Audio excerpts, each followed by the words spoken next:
The Olympics stole the headlines there in a variety of topics yesterday, and it started early.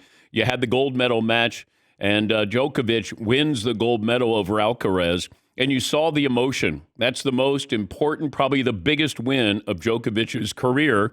And I had talked about this, 7 or 10 days ago. Somebody who is close to him said this means more to him than anything. And if he does win, you'll see that emotion, and we certainly saw that. Scottie Scheffler doesn't show emotion. He certainly did when he was up on the podium with that gold medal with golf. Unbelievable back nine for him. You had Noah Lyles, fastest man in the world. There's still something about that. I don't think we have the same attachment to you're the heavyweight champ of the world, but we certainly do with you're the fastest man in the world. And this is how it sounded on NBC. There's an Olympic gold medal waiting for somebody who wants it the most. Now Thompson starts to wind up. Curley's going with him. This is close. Jamaica's going to do it. Shane Thompson is a gold medalist on debut. We thought it was going to take 9.7 to win. Guess what he just ran? 9.78. But it was a lean at the tape by Thompson. Visually, we think he got it. They're working on the photo. It's Noah Lyles. And it had to go to a photo finish to decide it. So Noah Lyles, the 100-meter gold medalist, and Otto Bolden, the track analyst, former Olympian, explained the instant replay on how close the finish was.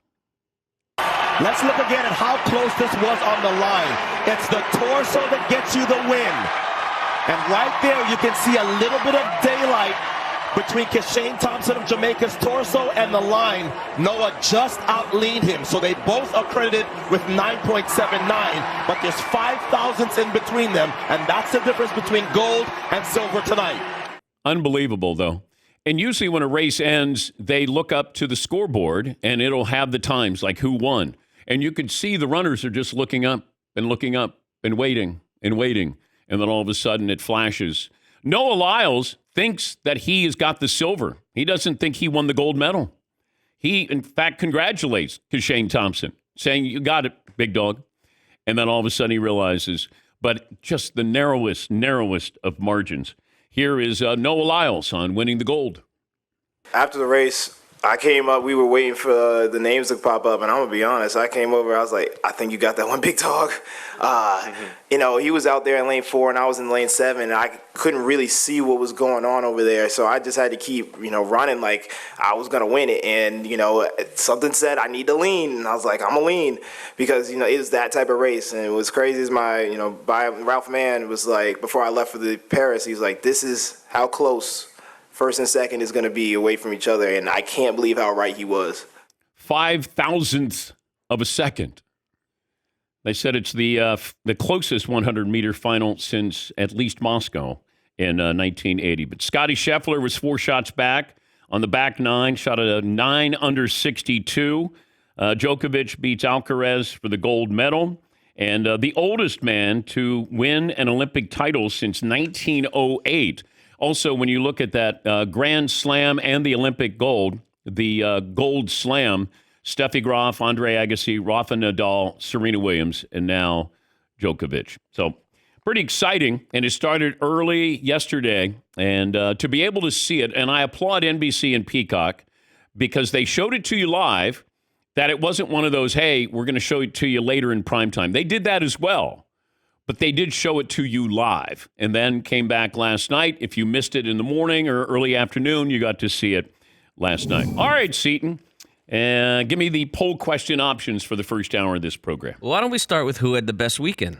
Okay. You've hit a few of them there. Novak Djokovic, that's a great weekend for him. Right. That's massive. Yes, it was. I don't know how many people in history have done what he accomplished this week, but it's not very many. I think it's under 10. For sure. Well, there's 5 that have won all the Grand Slam events. And then, so you had Steffi Graf, and you had Andre Agassi, Serena Williams, Rafa Nadal, and now Djokovic. Right. Yes. Yeah, so that's pretty good. 5 people. Elite company. Five athletes, yes. Noah Lyles, massive. Does it resonate the way it used to, though? Fastest man in the world. It's weird. I'm watching it, and that was must-see TV for me growing up, the fastest man in the world. I don't know how many people realized yesterday who the fastest man in the world is and has been in Noah Lyles. It's weird. Usain Bolt casts such a large shadow over that event that it almost feels like, yeah, but how would he have done against Usain Bolt? I mean, it's not fair to him. I just don't know if it resonates the way it once did. You're the fastest man in the world. Because we knew who those people were. We knew. And it was a big deal. I don't know if it's the same. But it's just like the heavyweight champ of the world. It's just not the same the way it used to be. What else, Seton? Let's see. We've also got Scottie Scheffler. Great weekend. Yeah, you had Djokovic and you had Scheffler. Now, we usually don't, attach those sports to the Olympics. But you saw the emotion. They were as emotional, if not more so, than most of the athletes, like big-time athletes. Scottie Scheffler doesn't show emotion at all. But all of a sudden, you're up on the podium. And I remember talking when I was in London and talking to an athlete, and he was in a kind of a secondary sport. And he said, you can think you got it all together until you get up on the podium. And he said, when you hear your anthem and you're the one getting the gold medal and it hits you. And he said, it hit me and I couldn't get out from underneath it. And then I realized I didn't. Like you just sort of surrendered to it and felt like that's what Scottie Scheffler did yesterday. He's up there. Like, all right, got the gold. All right, get up there. All of a sudden the anthem starts. And then all of a sudden you got your hand over your heart and everything hits you. Because now you're playing for your country. Golfers play for themselves. Like the Ryder Cup, you play for your country, and we see how important that is. You're more emotional when you're with, your fellow countrymen. He's up there. He's representing us. And it hit him. And I thought that it was really, really awesome to watch that. Because we look at these athletes and we go, he's got everything, Djokovic has everything. But you can't buy this. You got a gold medal. And here's Djokovic, maybe the greatest tennis player in history. He's done it all. This was so important to him. And he's even talking about maybe playing in Los Angeles in 4 years. But it was that important to him to win a gold medal. And Scottie Scheffler, you saw that emotion as well. But swimming, you had big names step up in big moments, Simone Biles. But it felt like Djokovic and Scheffler might have been as emotional as any of these athletes.